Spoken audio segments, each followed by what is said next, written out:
तो hello everyone. इस video में जो है हम लोग बैटरी के बारे में जानने वाले हैं कि बैटरी क्या होता है। तो हम लोग पढ़ रहे हैं अभी करंट इलेक्ट्रिसिटी, जिसमें करंट इलेक्ट्रिसिटी में हमारा दो ही चीज़ है, एक है लोड और एक है सोर्स। हमारा लोड जो है वो एक रेजिस्टेंस है और सोर्स जो है हमारा वो एक बैटरी है। इलेक्ट्रिकल एनर्जी का सोर्स जो है हमारा बैटरी है और लोड क्या होगा हमारा रेजिस्टेंस होगा। बाकी जितना भी चैप्टर्स पढ़ेंगे उसमें लोड अलग अलग तरीके का होगा, जैसे इंडक्टर होगा, कैपेसिटर होगा, ठीक है, अलग अलग तरह का सोर्स होगा। लेकिन हमारे इस करंट इलेक्ट्रिसिटी चैप्टर में जो है हमारा लोड होगा वो रजिस्टर होगा, सोर्स हमारा क्या होगा, सोर्स हमारा बैटरी होगा। तो चलिए जानते हैं कि बैटरी क्या होता है, ठीक है ना। बैटरी क्या होता है, सबसे पहले हेडी लगाइए बैटरी। बैटरी बैटरी क्या होता है, तो सबसे पहले समझिएगा बैटरी क्या होता है। बैटरी जो है एक ऐसा डिवाइस होता है जो दो ठो पॉइंट के बीच में, ठीक है, पोटेंशियल डिफरेंस को मेंटेन करके रखता है किसी कंडक्टिंग वायर में।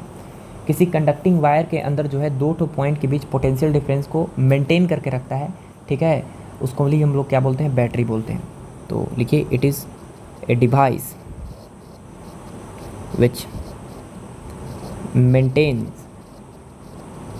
the potential difference across two points, ठीक है ना। दो ठो पॉइंट्स के बीच में जो है वो पोटेंशियल डिफरेंस को मेंटेन करके रखता है, उसी को हम लोग क्या बोलते हैं, बैटरी बोलते हैं, ठीक है ना। ये बैटरी करता क्या है जनरली कि इसके अंदर जो है कुछ केमिकल रिएक्शन होते हैं और वो जो केमिकल रिएक्शन है उससे इलेक्ट्रिकल एनर्जी बनता है।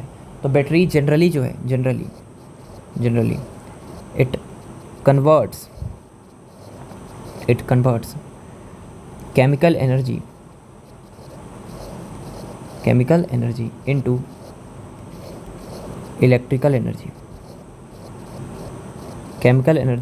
Electrical energy. तो जनरली ये जो केमिकल एनर्जी से किस में कन्वर्ट करता है, इलेक्ट्रिकल एनर्जी में कन्वर्ट करता है। कैसे करता है हम देख लेंगे, ठीक है ना, देख लेंगे। मैं इसमें उतना डिटेल में तो नहीं देखेंगे, लेकिन हाँ थोड़ा मोड़ा फिजिक्स के लिए देख लेंगे कि कैसे वर्क करता है, ठीक है। जनरली ये इलेक्ट्रिकल एनर्जी को केमिकल एनर्जी में कन्वर्ट करता है जब बैटरी किसी तरह वर्क करता है, बिहेविंग लाइक ए सोर्स। जब वो बैटरी लोड की तरह बिहेव करता है, मतलब वो चार्ज होता है, जब बैटरी चार्ज होता है तो क्या होता है कि उस केस में उसको हम इलेक्ट्रिकल एनर्जी देते हैं और वो क्या करता है कि वो केमिकल एनर्जी में कन्वर्ट होता है, ठीक है ना। जब बैटरी चार्ज होता है तो रिचार्जेबल बैटरी जो है लोड की तरह भी बिहेव करता है और सोर्स की तरह भी। तो जब बैटरी को हम अगर चार्ज करेंगे तो उसमें केमिकल एनर्जी, इलेक्ट्रिकल एनर्जी किस में कन्वर्ट होगा, केमिकल एनर्जी में, ठीक है ना। एक्सटर्नल सोर्स से हम उसको एनर्जी देंगे और उसका इलेक्ट्रिकल एनर्जी को लगातार बैटरी को क्या करेगा, कंज्यूम करेगा और लगातार वो इलेक्ट्रिकल एनर्जी से लगातार केमिकल एनर्जी में कन्वर्ट होते रहेगा। तो उस केस में ये बैटरी जो अगर हम लिख देते हैं यहाँ पर कि पूरी की पूरा अगर वो केमिकल एनर्जी को इलेक्ट्रिकल एनर्जी में ही कन्वर्ट करता है तो गलत हो जाता है। जनरली हम लिखेंगे, डिस्चार्जिंग के केस में ऐसा होता है, चार्जिंग के केस में ऐसा नहीं होता है। समझ में आया। मोस्टली जो है बैटरी जो है mostly battery is used as a source, ठीक है ना। Battery is used as a source, हम सोर्स की तरह बैटरी का यूज करते हैं। समझ में आया। मोस्टली जगह पे ये जो है किसकी तरह काम करता है, ये सोर्स की तरह काम करता है। समझ में आया इस तरह से। चलिए आगे चलते हैं, कैसे प्रिंसिपल है, कैसे मैकेनिज्म है बैटरी का, वो थोड़ा सा हम हल्का सा जान लेते हैं केमिस्ट्री के बारे में थोड़ा सा इसमें, ठीक है। देखिए, सबसे पहले हम क्या करते हैं कि एक इसका कंटेनर लेते हैं। ये क्या लेते हैं, ऐसे कंटेनर है ऐसा, ठीक है। एक कंटेनर लेते हैं और इस कंटेनर के अंदर जो है हम दो ठो प्लेट जो है इसके अंदर डाल देते हैं, दो ठो प्लेट। और दोनों प्लेट जो है मेटेलिक होना चाहिए, मेटल का प्लेट होना चाहिए और डिफरेंट नेचर का होना चाहिए। तो हम क्या करेंगे कि इसके अंदर दो ठो मेटेलिक प्लेट जो है इसके अंदर हम क्या करेंगे, ऐसे डाल देंगे, ठीक है। इस तरह से दो को प्लेट्स, एक प्लेट्स ऐसे हो गया, ठीक है ना, ऐसे, और एक और प्लेट्स हो गया। ये दोनों प्लेट जो है ऑफकोर्स मेटल का है और ऑफकोर्स दोनों का काम जो है अलग अलग है, ठीक है ना। दोनों दो अलग अलग नेचर के हैं, दोनों अलग अलग मेटल के हैं, लेकिन हाँ मेटल के ही हैं। तो ये दोनों जो है two different metallic plates, two different metallic plates, ठीक है ना, दो डिफरेंट मेटेलिक प्लेट्स हैं।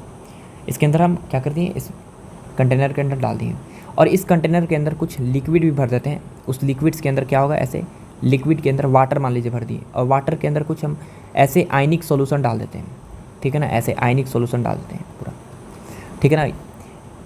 आयनिक सॉल्यूशन डाल देते हैं ऐसे। इस वाटर है, वाटर के अंदर क्या डाल दिए हम, आयनिक सॉल्यूशन जो आयंस फॉर्म करेगा, आयनिक सॉल्यूशन। उस आयनिक सॉल्यूशन का नाम भी होता है इलेक्ट्रोलाइटिक सॉल्यूशन, इलेक्ट्रोलाइटिक सॉल्यूशन, ठीक है, इलेक्ट्रोलाइटिक सॉल्यूशन। अब इस इलेक्ट्रोलाइटिक सॉल्यूशन के अंदर बहुत सारे जो है पॉजिटिव और नेगेटिव आयंस पाए जाते हैं। कैसे पाए जाते हैं, पॉजिटिव और नेगेटिव आयंस। हम इस इतना दूर रीजन में जो है पॉजिटिव आयंस इस सब सॉल्यूशन को मिटा रहे हैं और हमको थोड़ा प्लस चार्ज और माइनस चार्ज बना देते हैं यहाँ पे ऐसे, plus charge minus charge, plus charge minus charge, plus charge minus charge, इस तरह से आयनिक सॉल्यूशन पाए जाते हैं, प्लस चार्ज माइनस चार्ज। अब होता क्या है कि ये जो प्लेट है इस तरह से, जो राइट में प्लेट रखा हुआ है, ए प्लेट जो है वाला, ए प्लेट क्या करता है कि अपने तरफ प्लस चार्ज को अपने तरफ किसी न किसी अननोन फोर्स से खींचता है, अपनी तरफ प्लस चार्ज को अपने तरफ अननोन फोर्स से किसी न किसी फोर्स से खींचता है, अननोन फोर्स से। वो हमको फोर्स के बारे में नहीं जानना, एक अननोन फोर्स से अपने तरफ क्या करता है, इसे खींचता है, जिसकी वजह से इस प्लेट पे प्लस चार्ज की संख्या क्या होती जाती है, बढ़ते जाती है, प्लस चार्ज की डेंसिटी बढ़ती जाती है, ठीक है।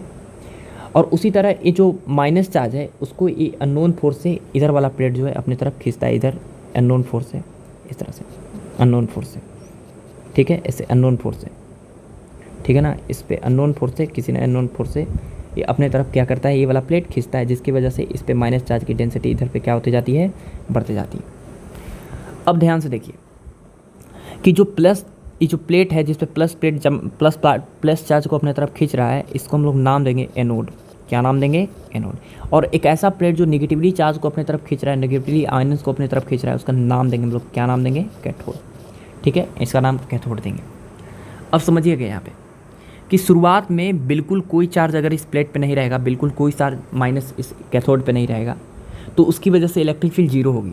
लेकिन जैसे जैसे ये प्लस चार्ज इधर की तरफ, प्लस चार्ज की डेंसिटी बढ़ेगी, इसमें माइनस चार्ज की डेंसिटी बढ़ेगी इस कैथोड पे, तो एक इलेक्ट्रिक फील्ड यहाँ पे इस्टेब्लिश हो जाएगा, ई प्लस से माइनस की तरफ। और ये इलेक्ट्रिक फील्ड लगातार क्या होगा, बढ़ेगा। और इलेक्ट्रिक फील्ड बढ़ेगा तो इस इलेक्ट्रिक फील्ड में जो बीच में आयंस होंगे, जो प्लस चार्ज और माइनस चार्ज आने के बाद प्लेट पे जो बीच में आयंस होंगे, कुछ कुछ प्लस चार्ज और माइनस चार्ज, जैसे मान लीजिए कि यहाँ पर कुछ प्लस चार्ज है और ये क्या है, माइनस चार्ज है, ऐसे। तो इन प्लस चार्ज और माइनस चार्ज पे बीच में जब एक कुछ प्लेट पे चार्ज आ जाएगा प्लस और इस कैथोड पे आ जाएगा माइनस, तो बीच में जब जो चार्जेस प्लस में रहेंगे उस पर दो फोर्सेस लगेंगे। एक फोर्सेस जो अननोन फोर्स जो अपनी तरफ खींच रहा है, और साथ ही साथ एक फोर्स लगेगा इलेक्ट्रोस्टैटिक फोर्स, इलेक्ट्रिक फील्ड के डायरेक्शन में प्लस चार्ज पे फोर्स लगेगा इधर, और ये माइनस चार्ज पे फोर्स लगेगा इलेक्ट्रिक फील्ड के अपोजिट। तो इस पे अननोन फोर्स इधर लग रहा था और इस पे इलेक्ट्रोस्टैटिक फोर्स लगेगा इधर अपोजिट इलेक्ट्रिक फील्ड, ठीक है। शुरुआत में जो इलेक्ट्रोस्टैटिक फोर्स है वो कम रहेगा और अननोन फोर्स तो कांस्टेंट है, ये फिक्स रहेगा। लेकिन जैसे जैसे टाइम बढ़ेगा वैसे वैसे क्या होगा कि इलेक्ट्रोस्टैटिक फोर्स का वैल्यू क्या होता जाएगा, लगातार बढ़ते जाएगा। इलेक्ट्रोस्टैटिक फोर्स क्या होगा, बढ़ेगा। ये माइनस चार्ज पे इधर की तरफ जो इलेक्ट्रोस्टैटिक फोर्स है इधर और नॉन फोर्स है इधर, ये तो कांस्टेंट है, ये हमारा क्या है, कांस्टेंट। लेकिन जैसे जैसे समय बढ़ेगा वैसे वैसे ये इलेक्ट्रोस्टैटिक फोर्स क्या होगा, लगातार बढ़ना शुरू होगा। ये बढ़ते एक ऐसा समय आएगा कि प्लस चार्ज यहाँ पे आके इकट्ठा होते जाएगा, माइनस चार्ज यहाँ पे इकट्ठा होते जाएगा, और वैसे वैसे इलेक्ट्रिक फील्ड लगातार बढ़ते जाएगा। इलेक्ट्रिक फील्ड बढ़ने से इलेक्ट्रोस्टैटिक फोर्स बढ़ते जाएगा माइनस पे, और ये बढ़ते एक ऐसा समय आएगा कि इलेक्ट्रोस्टैटिक फोर्स जो अननोन फोर्स से बराबर जाएगा। इलेक्ट्रोस्टैटिक फोर्स अननोन फोर्स बराबर जाएगा तो नेट फोर्स हो जाएगा जीरो, और ये माइनस चार्ज पे लगने वाला नेट फोर्स जीरो हो जाएगा। तो कोई भी अब चार्ज जो है यहाँ से यहाँ नहीं जा पाएगा। उसी तरह प्लस चार्ज पे वही कहानी होगा, वही सिचुएशन, प्लस चार्ज पे वही सिचुएशन होगा कि ये जो प्लस चार्ज है, इस प्लस चार्ज पे फोर्स लगेगा इधर की तरफ, कौन सा, इधर की तरफ अननोन फोर्स, और इधर की तरफ इलेक्ट्रोस्टैटिक फोर्स। और जैसे जैसे यहाँ पे प्लस चार्ज आके जमा होते जाएगा, माइनस चार्ज जमा होते जाएगा, इलेक्ट्रोस्टैटिक फोर्स बढ़ते जाएगा, क्योंकि इलेक्ट्रिक फील्ड बढ़ते जाएगा। इलेक्ट्रिक फील्ड बढ़ते जाएगा तो ऑफकोर्स इलेक्ट्रोस्टैटिक फोर्स बराबर जाएगा किसके, अननोन फोर्स के, जिसकी वजह से फिर से इस पर लगने वाला नेट फोर्स कितना हो जाएगा, जीरो। और ना प्लस चार्ज इधर जाएगा एनोड की प्लेट पे, ना कैथोड की प्लेट पे। अब इस तरह से, ठीक है, जितना जमा होना था उतना जमा हो गया प्लस इस एनोड के प्लेट पे, और जितना माइनस जमा होना था कैथोड के प्लेट पे जमा हो गया।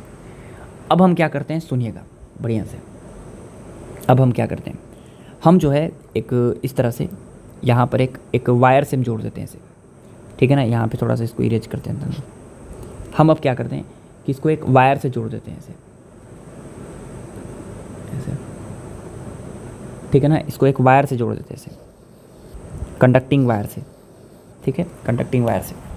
और इस कंडक्टिंग वायर के अंदर बहुत सारे क्या होंगे, फ्री इलेक्ट्रॉन्स होंगे। अब क्या होगा, कंडक्टिंग वायर से जैसे ही जोड़ेंगे तो इलेक्ट्रिक फील्ड इधर की तरफ आएगा, इलेक्ट्रिक फील्ड इधर की तरफ आएगा।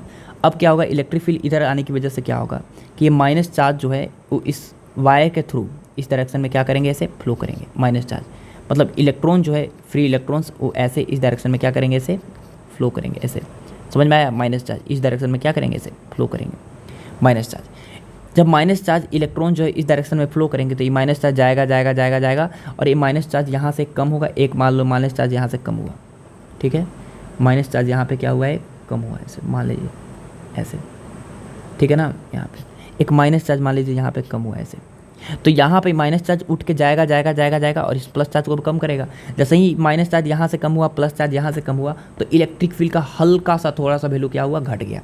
इलेक्ट्रिक फील्ड का थोड़ा सा वैल्यू घटेगा, इलेक्ट्रिक फील्ड थोड़ा सा वैल्यू घटेगा, जो बीच में जो आयंस है, जो जिस पे लगने वाला नेट फोर्स जीरो था, तो इसका इलेक्ट्रोस्टैटिक फोर्स थोड़ा सा हल्का सा कम होगा। इस पे प्लस चार्ज पे इलेक्ट्रोस्टैटिक फोर्स थोड़ा सा हल्का सा कम होगा, इस वाले इलेक्ट्रोस्टैटिक फोर्स थोड़ा सा हल्का सा कम होगा, ये वाला इलेक्ट्रोस्टैटिक फोर्स थोड़ा सा हल्का सा कम होगा।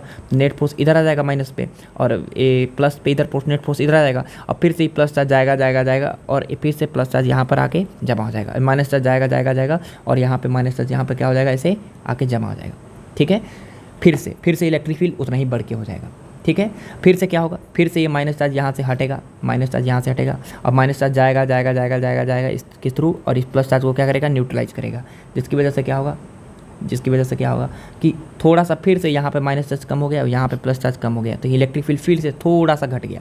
इलेक्ट्रिक फील्ड फिर से हल्का सा थोड़ा सा घटेगा, इलेक्ट्रिक फील्ड फिर से थोड़ा सा हल्का सा घटेगा, तो फिर से ये वाला चार्ज जो है माइनस में, ठीक है ना, माइनस चार्ज, उस पर इलेक्ट्रोस्टैटिक फोर्स थोड़ा सा हल्का सा ए वाला घटेगा, और प्लस चार्ज पे इलेक्ट्रोस्टैटिक फोर्स थोड़ा सा ही हल्का सा घटेगा। अननोन फोर्स तो वो वाला है, कांस्टेंट है, अननोन फोर्स तो नेट फोर्स कांस्टेंट है, जिसकी वजह से अननोन फोर्स इधर होने की वजह से प्लस चार्ज फिर से जाएगा जाएगा जाएगा, और फिर से यहाँ पे प्लस चार्ज की डेंसिटी वही बढ़ जाएगी, और माइनस चार्ज की डेंसिटी यहाँ पे फिर से क्या हो जाएगी, इससे बढ़ जाएगी। फिर से माइनस चार्ज यहाँ पर आ जाएगा, फिर से ये माइनस चार्ज जाएगा जाएगा जाएगा जाएगा जाएगा इसके थ्रू, और फिर से इसको प्लस को क्या करेगा, न्यूट्रलाइज करेगा।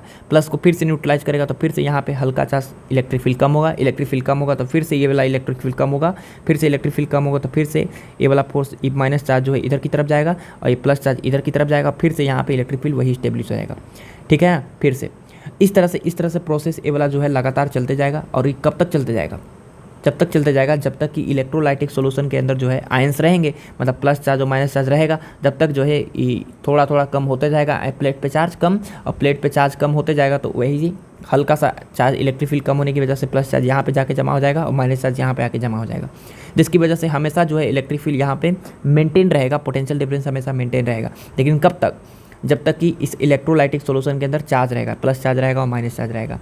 जब ये डिस्चार्ज हो जाएगा, मतलब आयंस फ्लो होना बंद हो जाएगा, मतलब आयंस देना बंद हो जाएगा, तो जो है जब यहाँ पे कोई चार्ज नहीं आ पाएंगे, यहाँ से कोई चार्ज यहाँ पे नहीं आ पाएंगे, जिसकी वजह से माइनस चार्ज यहाँ से यहाँ नहीं जा पाएगा, जिसकी वजह से करंट कितना हो जाएगा, 0। अब यहाँ पे आप बात में देख लिए हम, यहाँ पे एक बात बताइए कि ये जो माइनस चार्ज है वो इधर की तरफ फ्लो हो रहा है ऐसे लगातार। माइनस चार्ज जब इधर की तरफ फ्लो होगा तो यहाँ पे करंट किधर आएगा, इधर की तरफ। तो ध्यान से देखिए कि जब करंट इधर से इधर फ्लो होने लगा तो इसके बीच में अगर एक बल्ब लगा देंगे तो ये जो इलेक्ट्रिकल एनर्जी है यूज करेगा, इलेक्ट्रिकल एनर्जी यूज करके लाइट एनर्जी में कन्वर्ट कर देगा। अगर हम इस कंडक्टिंग वायर के साथ जो है एक स्पीकर लगा दिए तो ये इलेक्ट्रिकल एनर्जी कंज्यूम करेगा और साउंड एनर्जी के रूप में कन्वर्ट करेगा। अगर उस कंडक्टिंग वायर के साथ अगर हम कोई हीटर लगा दिए तो इलेक्ट्रिकल एनर्जी कंज्यूम करेगा और हीट एनर्जी में कन्वर्ट करेगा। तो आप देख लिए होंगे कि ये जो केमिकल एनर्जी है उसकी वजह से केमिकल आयंस फॉर्म हो रहे हैं, और केमिकल आयंस फॉर्म होने की वजह से बार बार जो है वो इलेक्ट्रिकल एनर्जी में कन्वर्ट हो गया। यही तो हम बोले थे कि ये जो बैटरी है वो क्या करता है, बैटरी जो है वो generally converts chemical energy into electrical energy. ये आयंस जो है बार बार क्या बना दिए, इस कंडक्टिंग वायर के अंदर इलेक्ट्रिक करंट बना दिए, जिसकी वजह से इलेक्ट्रिकल एनर्जी में वो कन्वर्ट हो गया। ठीक है ना। यही अब देखो आपको पता चल गया होगा कि करंट जो है इस तरह से जाएगा, फिर इस तरह से एक सर्किट बन गया इस तरह से। ठीक है, इस तरह से। और इन करंट के फ्लो होने में कुछ रुकावट भी जनरेट होगा, उसको हम लोग इंटरनल रेजिस्टेंस में नाम देके पढ़ेंगे। ठीक है, लेकिन हमको जो है इंटरनल रेजिस्टेंस अभी नहीं जानना, हमको बैटरी के मैकेनिज्म के बारे में जानना था। चलिए, ऑल द बेस्ट।